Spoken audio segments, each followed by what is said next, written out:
landscaping company. I remember when it was at its prime, we had a retail store, and he probably had like 2 or 3 crews out working. And then the older I got, the more I had to do.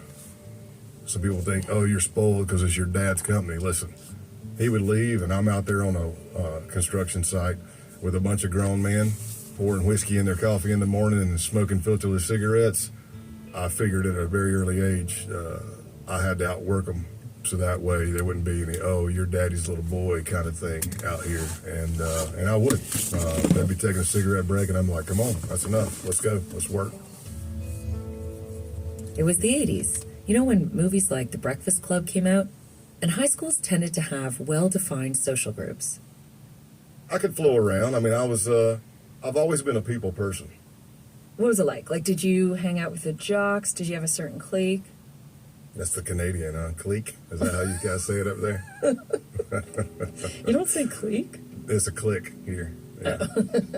Yeah, but that's fine. I mean, that's cool. Clique. I'll probably say it that way from now on. Actually, I could hang out with anybody.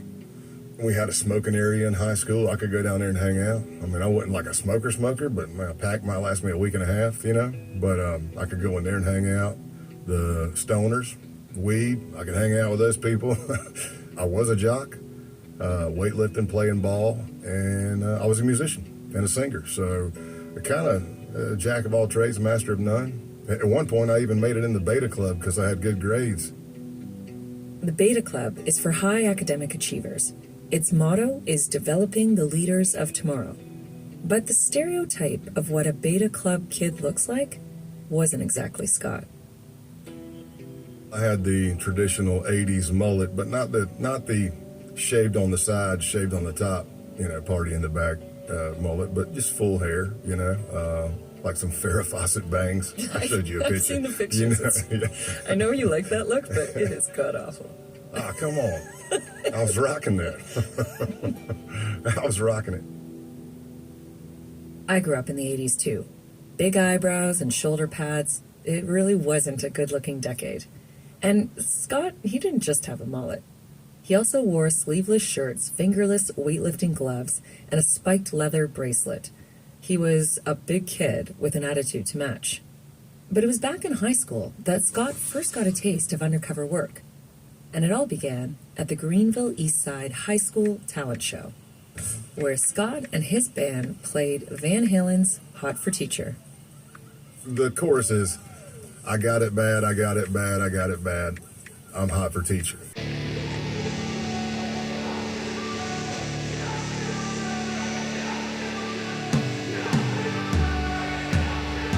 Well, it turns out, as a young man in the 80s, who had only really had stage experience at keg parties, grabbing your crotch, saying something like that at the same time was, you know, something to do to get the crowd into it.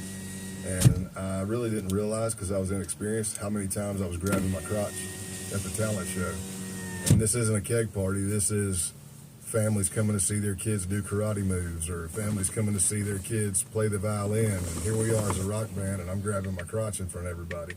And we probably got to the second verse before they realized what was going on, and they started literally closing the curtain on us and pulling the power. Show's over. The weekend goes by, and it's Monday morning. Scott gets called down to Mr. Walker's office. Mr. Walker was the vice principal. Lloyd Walker. Shorter black guy. He just didn't like me. Maybe I was a smart guy. I don't know. Maybe it was my look. Maybe it was who I was hanging with. And he called me into his office, and I'm like, man, I didn't grab myself that much. And we actually had a tape on VCR, so he played it for me. Mr. Walker grabs the big clunky VHS recording of Friday night's talent show, and they watch. I probably grab my crotch every, 30 seconds, who knows. So he starts laying into me, and I'm like, whoa. And we start talking about different cultures, and, like even Michael Jackson grabs himself on stage, and we start laughing, and next thing you know, we're giggling and cutting up. And that's the first time that ever happened. And then probably junior year in high school or senior year, word spread that somebody had basically done malicious damage to Mr. Walker's home. But they not only did they roll the trees with toilet paper, they spray painted his car. He had a BMW, I think. spray painted it, keyed it, spray painted the house. There were some bad words on there. Some of them were, N-words, something like that. And he called me into his office. And I thought, well, what did I do? And he calls me in, and he asked me if I'd be willing to help him try to figure out who did that to his house. So I started working the circles of people, and I think it was in the gym one day. And, just nonchalant. Hey, man, did you hear what happened to Mr. Walker? Yeah, man, that's messed up, blah, blah, blah, blah. Or, hey, man, screw him. He deserves it kind of thing. Scott's working his cliques/clicks, doing what he does best, blending in, chatting, being a people person. There was one guy who anytime the conversation would start, he'd just break eye contact. And then I started doing some research and bouncing it off of Mr. Walker, and it turns out that he did get in trouble with Mr. Walker. And I don't think they ever pinned it on him, but it was him. Because I told Mr. Walker that, not being a rat, I'm not a rat or whatever. But, it was the right thing to do. That's the real reason. You do it because it's the right thing to do. I guess that's probably my first undercover experience that I can think of, I'm not pretending to be somebody else, but I am kind of covertly going into groups and trying to find out information. But the Mr. Walker investigation didn't set him on the path of becoming one of the FBI's most storied undercovers right away. Scott had a lot going on at home. He watched his father struggle with depression, and after a year of constant fighting, his parents filed for divorce. Even though he was raised in a devout Christian family, Scott didn't turn to God for comfort. I went into a pretty dark area. I would listen to basically devil-worshiping type music. I had a friend introduce me into the witchcraft, black magic, Satanism kind of stuff, and I'm not proud of it at all. But any animal that was in my yard that wasn't my dog, I shot and killed. And I was just mean, but I was hurting, and I was doing stupid stuff. And Scott said he would spend hours watching horror movies. He'd imitate the creepy voices of the characters to try to scare people, and he did. But he says there was one night when he took this shtick too far. We were at a party, just drinking. Nothing else. No drugs, no psychedelics, no nothing. It was just drinking. And I remember looking, and all I saw was like a watery image looking at me. And there was a demon looking at me and laughing as I was laughing and pointing at me and giving me the finger to come here. Long fingernails. I screamed because it scared the living crap out of me. Scared the Jesus back into me. I was as white as a ghost. I was panting heavy. I was pouring sweat. I don't know how many miles it was, but I walked from that house. That was a Saturday night. I didn't sleep, and I walked to Edwards Road Baptist Church and sat through 2 sermons. And that was it. I was done with the devil worshiping. Scott cemented his faith that day. Shortly after, he went off to college, and he decided to study psychology, in part because he wanted to understand his dad's depression. One day I hit a criminal justice course, and I was like, man, I'm really, really fascinated by this. But when I hit those classes originally for the criminal justice, I thought, hey, I'll be a lawyer. It didn't take me long to figure out I'd probably be a terrible lawyer. But then I started looking into law enforcement, and by this time, you got to realize, at that point in my life, I already realized I was a bully of bullies. Now, that doesn't mean I'm tough. It doesn't mean I'm better than anybody else. But what it does mean is I always take up for the little guy. So Scott finished up his psychology degree as he began exploring options in law enforcement. But he was also acquiring some valuable schooling at the time that didn't come from higher education. He was about to learn a lot inside a bar called Desperados.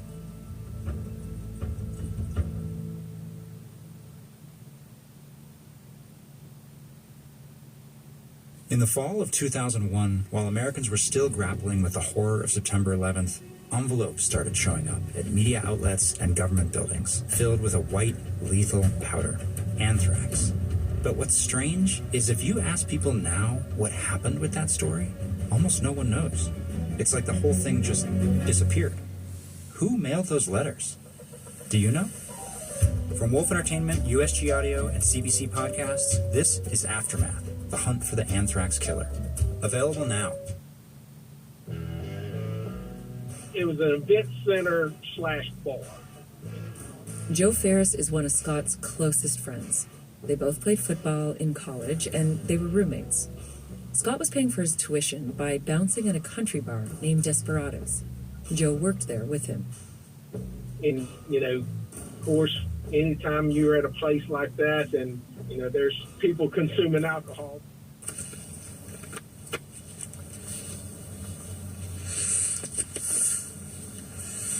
Yeah, that.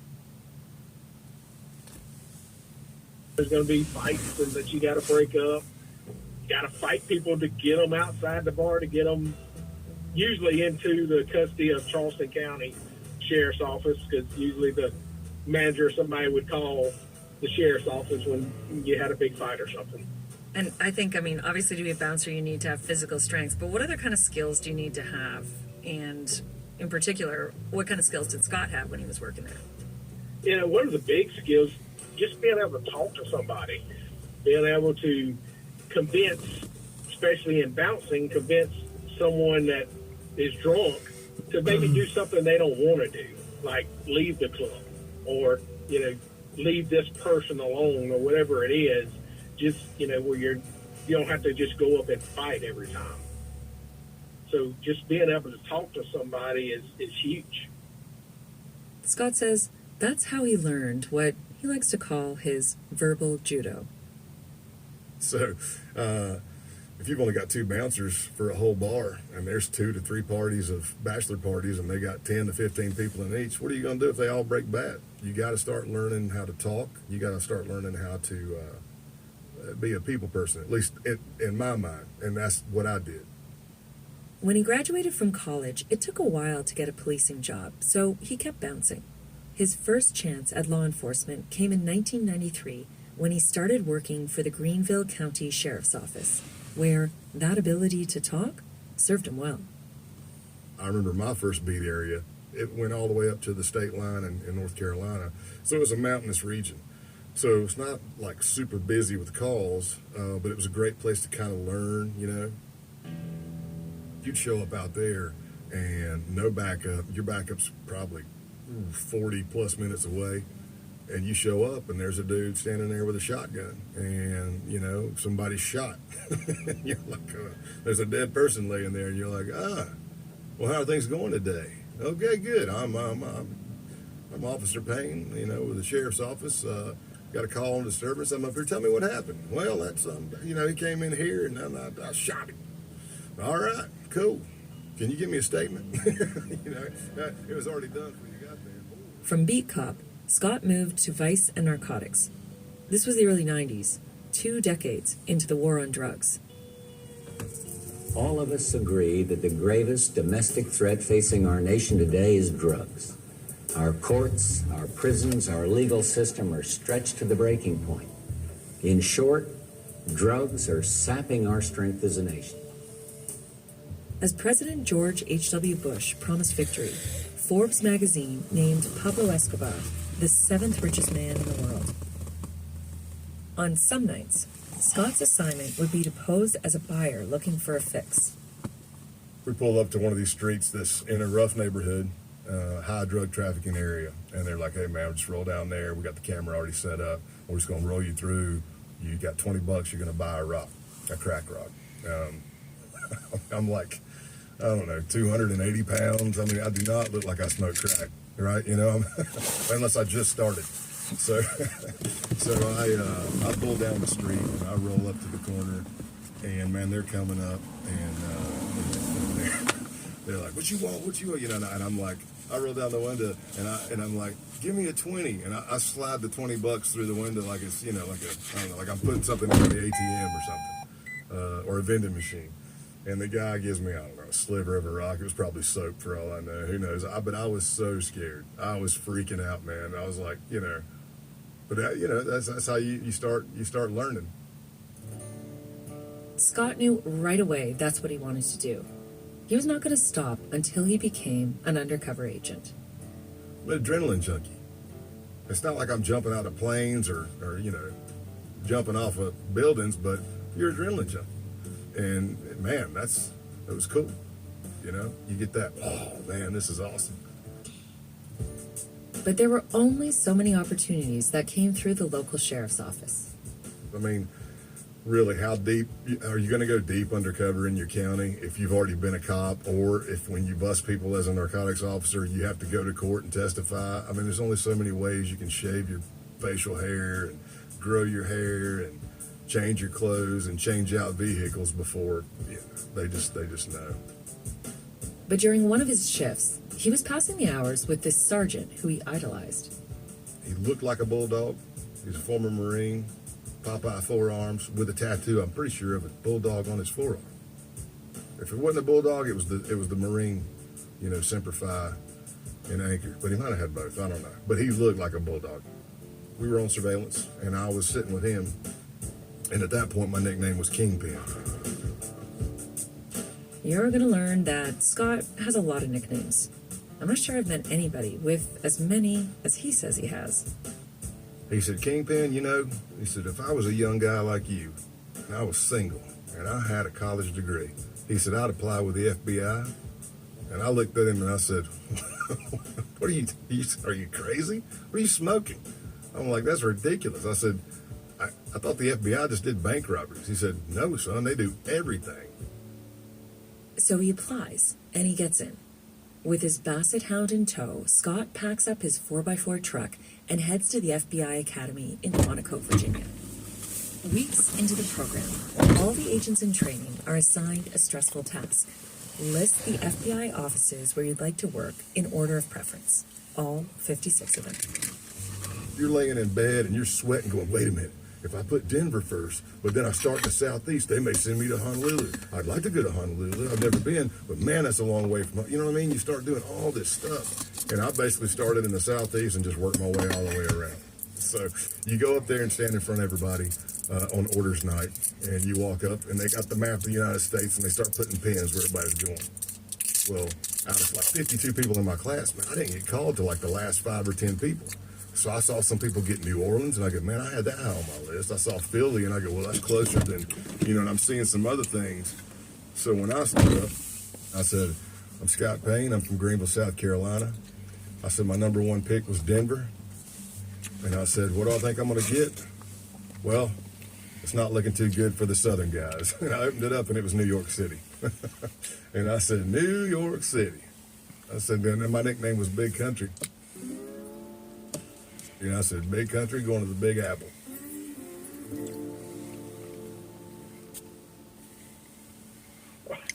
Well, I thought it was hilarious. I was like, Scott will never fit in there. That's Scott's college buddy, Joe Ferris again. He is just country. Is all get out. There's no way he's going to make it there. But Scott has a knack for fitting in, even when he doesn't. So, on the 22nd floor of the FBI building in Manhattan, he finds a home with the Colombian Drug Squad unit. It was a busy beat, yet he can't stop thinking about doing undercover work. I knew I wanted to be an undercover from my cop days.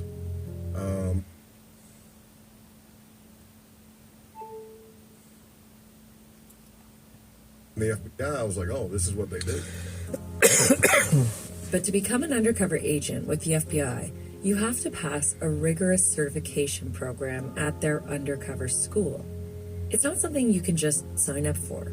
And it would take him another 4 years until he even got an invitation to attend the program.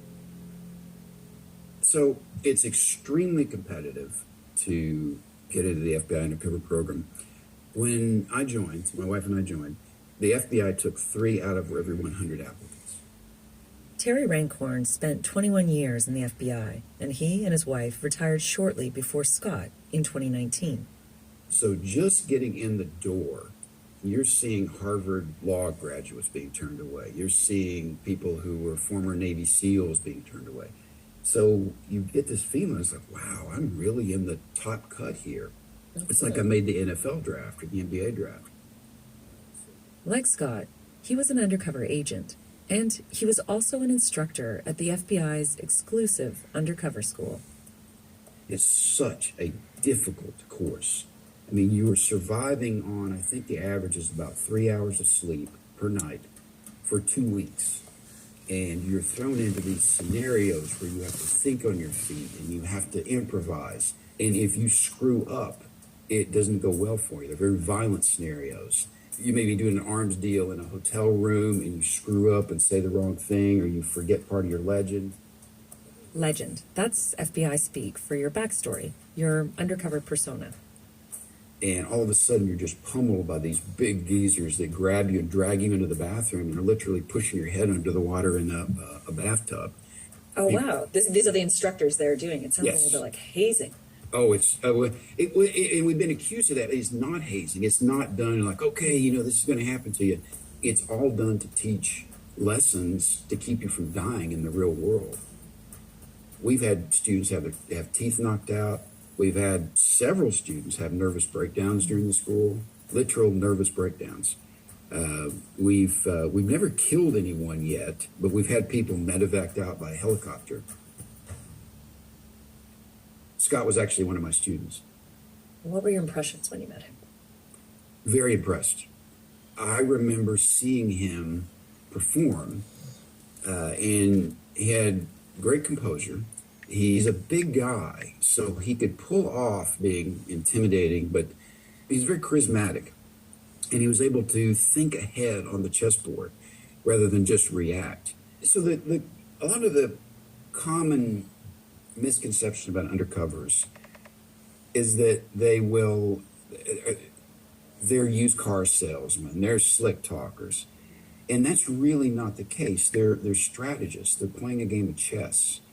And you have to understand the consequences of pushing your queen out to the middle of the board. Okay, what's that going to do for it? What advantages, what disadvantages?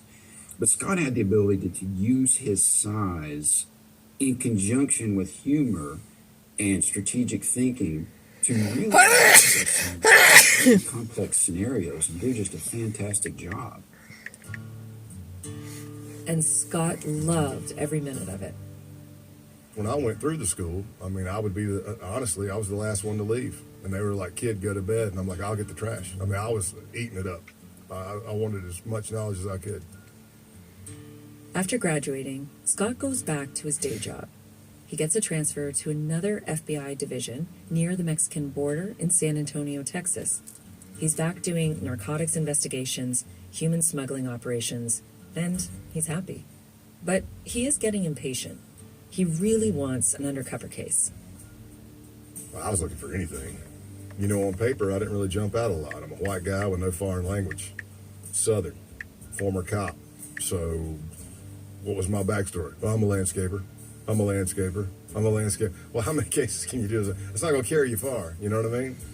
So, you know, I got out and I started calling about every 2 weeks. That's always been my MO. Even when I was trying to get a job, even in high school, I'd call every 2 weeks.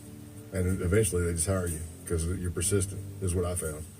But I would call the person over my region at headquarters, my supervisor in the undercover unit.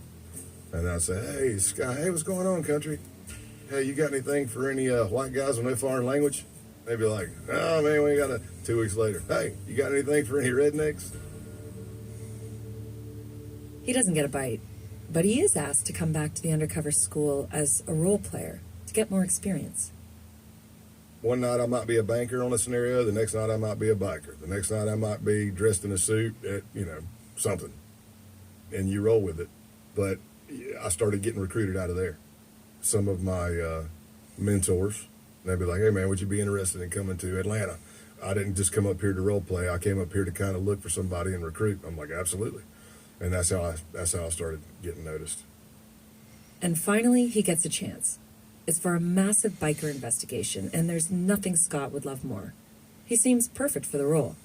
But first, he has to audition, so he flies to Boston. I sat on one chair, and there's DEA, FBI, ATF, all the local agencies, task force officers, and they're just peppering me with questions. Well, how many undercovers have you done? How many biker gangs have you infiltrated? None. Well, what makes you think you'd be good? Because I'm a biker. I know the undercover technique. I bounced at places where the Hells Angels frequented. They have helped me in many fights. I've done this, you know. He thinks the audition went okay, but he's not the only candidate, and he's pretty green when it comes to undercover work. But then, by coincidence, he's in Oklahoma on a case, and one of his mentors is there. And he's like, hey, country, come here.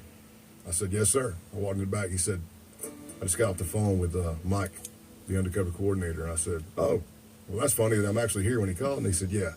He said, he just questioned me about you. And I said, okay. And he said, he wanted to know if I would vouch for you. And he said, yeah, I think he's a good kid, this, that, and the other. And he said, and then he pinned me in a corner. And he said, would you use him on your undercover? He said, I told him, yes, I would. And he looked at me and said, so I just vouched for you. So don't fuck this up. And I said, no pressure.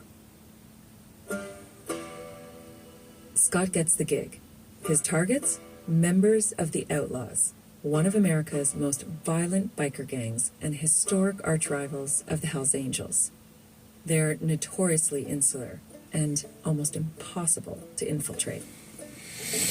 When you got that and you were like, this is my dream, this is what I always wanted to do, this is why I got into it, did you have any idea what you were in for? No. Compared to what happened, no. That's coming up on the next episode of Agent Palehorse. This series was written and produced by me, Michelle Shepard, senior producer Ashley Mack, and producer Eunice Kim. Mixing and sound design by Evan Kelly. Emily Cannell is our digital producer. Our intern was Rachel DeGasperis. Special thanks to Andrew Friesen, Graham McDonald, the CBC Reference Library, and Oralation Studios. Chris Oak and Cecil Fernandez are our executive producers. Tanya Springer is the senior manager, and RF Noorani is the director of CBC Podcasts. This series was written and produced alongside a book I wrote with Scott, codename Palehorse, How I Went Undercover to Expose America's Nazis. You can catch up with Season 1 of White Hot Hate wherever you get your podcasts. And if you're enjoying this series and want to help new listeners discover the show, please take some time to give us a rating and review on whichever is your chosen app. It really helps.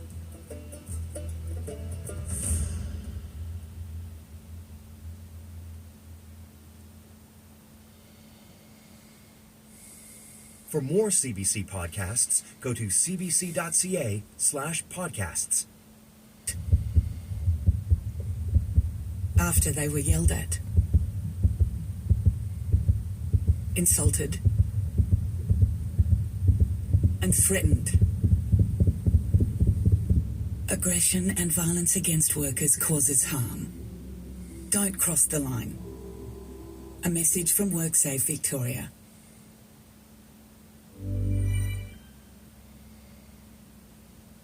We're speaking about Tiali Palmer because Rick Thorburn died this week. Yes. At this point of recording, we don't know the exact cause of death. No. So will there be an inquest because he's a death in custody? Oh, yeah, there will definitely be an inquest. Absolutely. Yep. And his death will be initially looked at by Correctional Services Investigation Unit. They will absolutely be presenting to the coroner, death in custody. Yes. Because, again, they have an imperative to keep inmates safe. Absolutely. And we have no idea, what he died of. It may be... the coroner will be informed. There may not be an inquest. It may be that he had a heart attack, for all we know, and that he's on heart meds and whatever else. I'm making that up. I don't know in this case. It's not. But what I'm saying is there may not be the need for an inquest.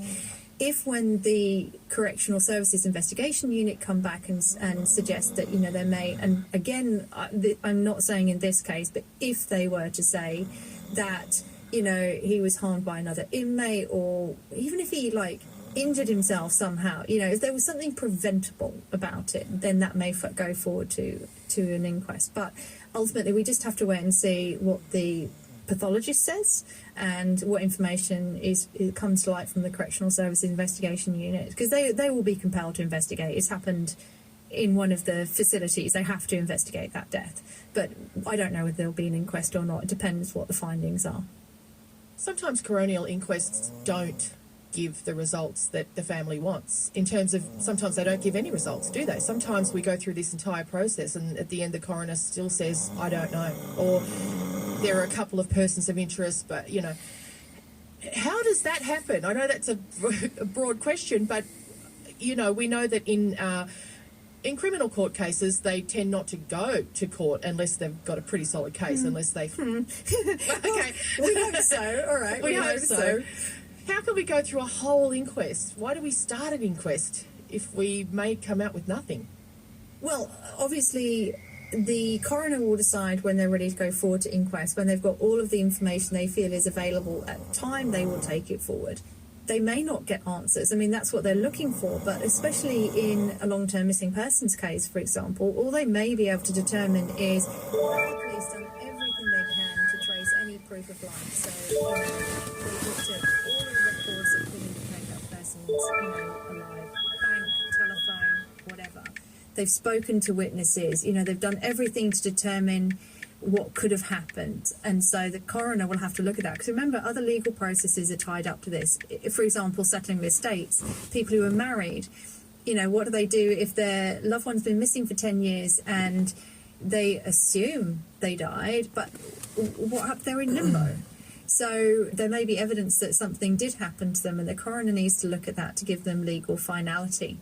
But there are other cases, you know, where, for example, Lynette Sims, who I mentioned earlier, who Chris Dawson was eventually charged and found guilty of having murdered 40 years previously. There were a couple of coronial inquests. The coroner made very strong indications that there was a strong suspect and the police should look at charging.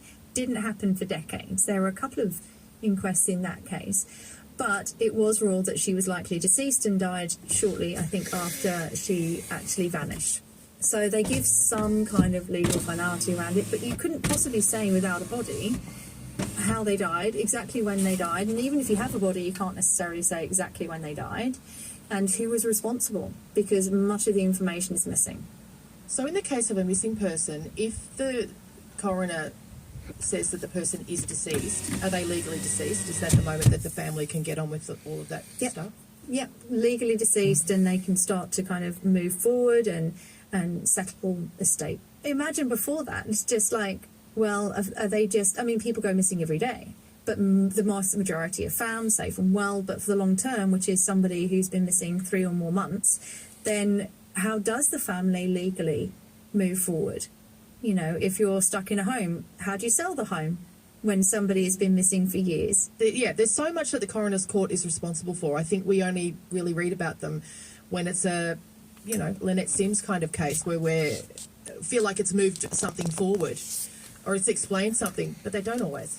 There is a legal requirement to hold these inquests under the Coroner's Act. So it's not John Singleton saying, you know, I don't think this should go forward. It can't be down to one person's opinion who's highly emotive because they're so involved in the case. It has to fit within the legal framework. Because, okay, if he says we shouldn't go forward with this, what about the other 5 family members of the murdered victims? You know, do we go, well, we'll go forward with 5 of them and not this one? I mean, it just can't, sadly, work that way to keep everybody happy. Why do you have to include the actual killings? You want the knife going in, you want the blood. It's like the first 5 minutes of Taxi Driver.